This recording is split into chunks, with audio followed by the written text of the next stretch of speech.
Fast and the Furious, and the one I reenact every single winter. This is the intro, bitch.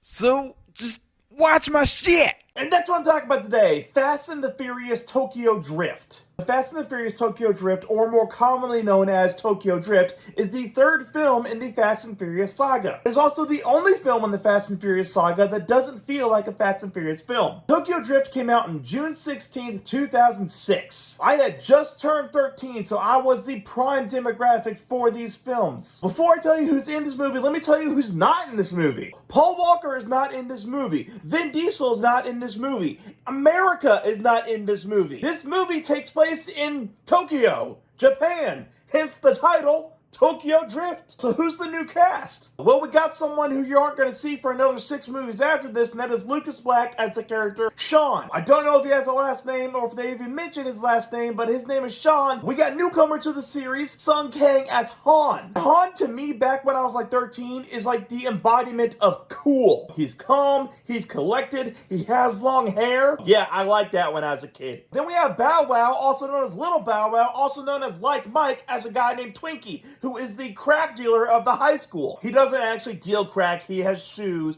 and iPods and laptops, and he's like an entrepreneurial fuck who's annoying. I hate salesmen. Then we have this cute chick Natalie Kelly as the character Neela, who was Sean's love interest for the film. And as a kid, I was stupid and thought that was Vanessa Hudgens. I was wrong. Then we have Shredder as DK, also known as Drift King. His real name is there. I call him Shredder because the only thing that he's been in besides this movie that's of note is the Ninja Turtles movie where he played Shredder. Before I get into the story, also cool thing, the real Drift King and the former real Drift King are actually in this movie. You know the scenes when they're practicing drifting at the dock and there are those two fishermen fishing? The one with the hat and the cigarette in his mouth is the real Drift King, and the one who's sitting next to him who doesn't have a hat and cigarette in his mouth is the former Drift King. And apparently they were best friends and they were shooting a movie and they're like, hey, you want to be in the movie? And they're like, yeah.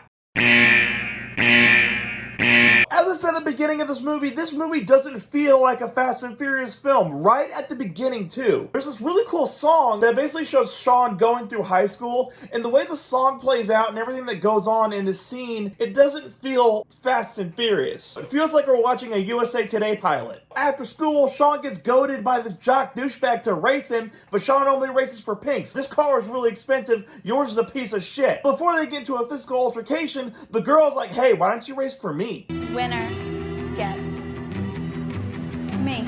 If that were my girlfriend, I would look at her and just be like, oh, so you been a whore? How long you been doing that? Get the fuck out of here. Well, Sean does win because Jock Douchebag tries to crash Sean, and they both crash their cars, but since Jock Douchebag and Barbie have parents who are well hooked up with the government, they're gonna get off scot-free. Sean is in the interrogation room getting grilled by the cops, and he's gonna go to fucking jail. Except he doesn't go to jail because he needs to get to Tokyo so he can get some Tokyo drifting done. So his mom probably sucks the police officer's cock and says, hey, can you just send him to his dad in Japan?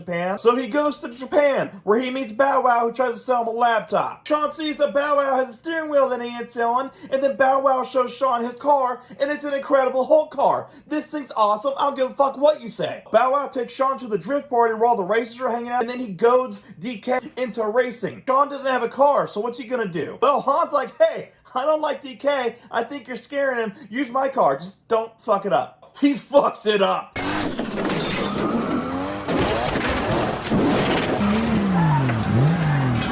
Sean owes Han a car, Han is gonna make Sean work for him. Also, he's gonna teach him how to drift so he can beat DK. Sean starts beating DK's friends and DK is pissed. He also starts dating Neela, who DK is dating. To top off DK's bad time, his Yakuza uncle comes in and tells him that Han is stealing from him. So he wants him to deal with it. DK tries to kill Han. They get in a really long, cool car chase scene. They drift through a crowd of people and it looks fucking awesome.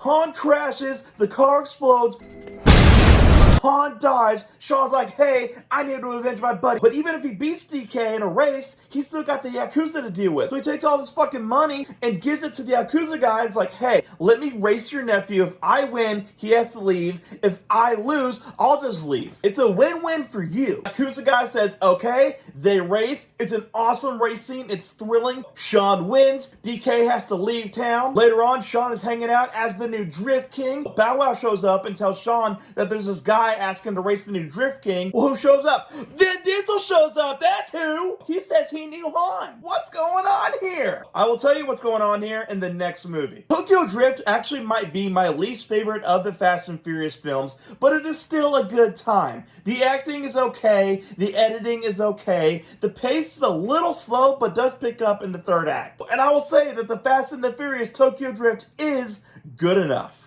Yeah, I mean, I guess it was good.